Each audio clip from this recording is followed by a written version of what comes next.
The Labrador, the world's favorite dog. Ben Fogle charts the history of the Labrador, a dog breed he's loved throughout his life.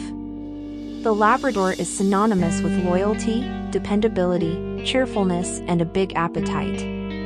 It has become the world's most popular dog, beloved of gamekeepers and royalty, bachelors and families. It is one of the most versatile breeds, capable of working in search and rescue, as a guide dog, in medical detection, as a sniffer or assistance dog, and in the theater of war.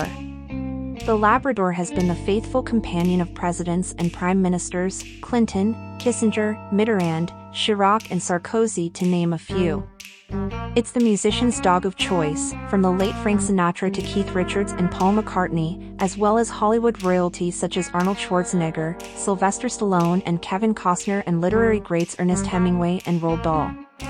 It seems amazing to me that some of the world's most prolific swimming dogs came from some of the world's coldest water. But perhaps that was the point. People had to find an alternative to getting in the water themselves. However, the Labrador is a dog that loves to curl up on the sofa. They're never happier than with their heads lolling out of the open window of a Land Rover. How did this family dog, with its appetite for food and cuddles, originate from such an inhospitable place? The origin of the Labrador is complex, combining Portugal, Newfoundland and Britain. British settlers to Newfoundland took their hunting dogs, permutations of which then made their way back to England with the Portuguese fishermen who were attracted to the remote Canadian island for its rich harvest of cod, which they eventually offloaded in the fishing port of Poole in Dorset. The first sightings of St. John's dogs or Little Newfoundland dogs in Britain were in the late 18th century, having come back across the Atlantic to their original home aboard the ships carrying dried and salted cod. Most canine historians believe the Labrador's genetic makeup owes something to the Spanish Black Pointer, its aptitude of obedience to a master and of being hardwired to follow a scent, and to the Basque or Portuguese Shepherd dog, which has a notable herding instinct and a close sense of territory. But it was from a very large gene pool that dogs were bred on an ad hoc basis and trained for more than 300 years to meet the specific needs of the fishermen. Perhaps these were bred with the St. John's dog? It's a confusing issue, not least because Newfoundland and Labrador is the umbrella name given to the vast easternmost province of Canada. The two distinct land masses are separated by the Strait of Belle Isle, a treacherous ice-choked, fog-wreathed tidal channel about 78 miles long and between 9 and 37 miles in width. In all probability, 19th-century Britons lumped the far-flung area and its associations together, just as writers of that era indiscriminately used the words retriever and spaniel. But Labrador and Newfoundland are two distinct territories under one geographical title, and just to complicate things, the two dog breeds have each been named after the wrong region. The short-coated Labrador is actually from Newfoundland, and the shaggy-coated Newfoundland emerged at about the same time in Labrador. Then, there's the Nova Scotia duck-tolling retriever from the island of Nova Scotia, just south of Labrador and Newfoundland. All three dogs have distinctive webbed feet, a water-resistant undercoat and incredible swimming abilities. They evidently share some genetic stock.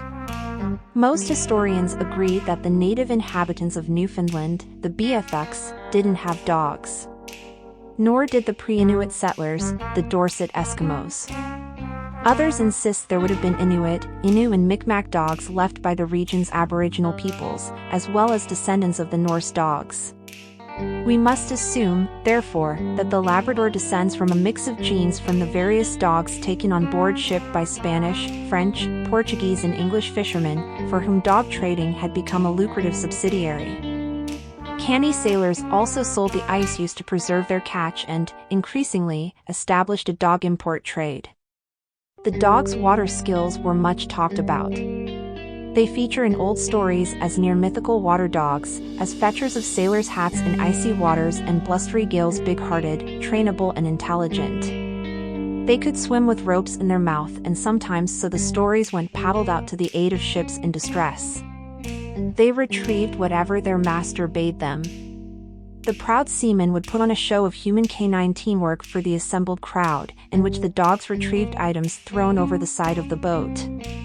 One 18th-century observer of the dog skills was the second Earl of Malmesbury, an MP and keen field sportsman. A large part of his estate at Herne, in Dorset, encompassed the floodplain between the River Stour and River Avon. I spent much of my childhood navigating, rowing, paddling, and swimming in the Stour's meandering waters.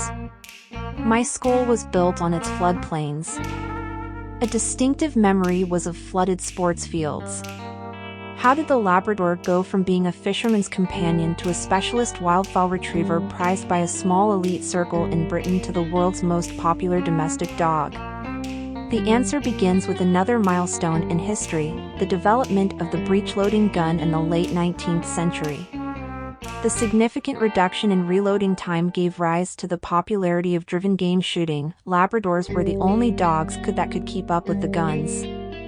At about the same time as the Earl of Malmesbury was beginning his breeding program in his kennel on the south coast, the 5th Duke of Buccleuch and his brother, Lord John Scott, were importing dogs for use as gun dogs on his Queensberry estate, in the Scottish borders, from a Newfoundland fishing fleet that sailed into the River Clyde, establishing a kennel in about 1835.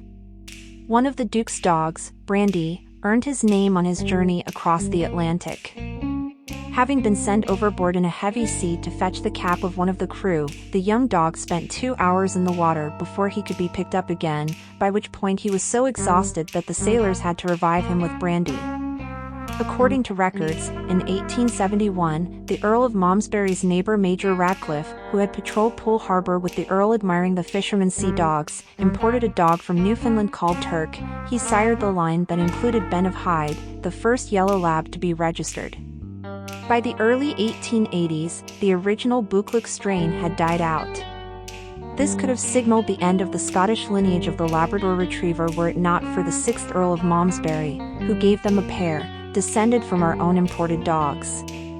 It's probably fair to say that a chance meeting between the 3rd Earl of Malmesbury with the 6th Duke of Buccleuch and the 12th Duke of Home saved the Labrador from extinction. The two Scots were visiting a sick aunt on the south coast of England and accepted an invitation to a waterfowl shoot at Herne. And so the modern Labrador, the ultimate man's best friend, was born. Thanks for watching. Don't forget to like, share and subscribe. See you in the next video. Goodbye.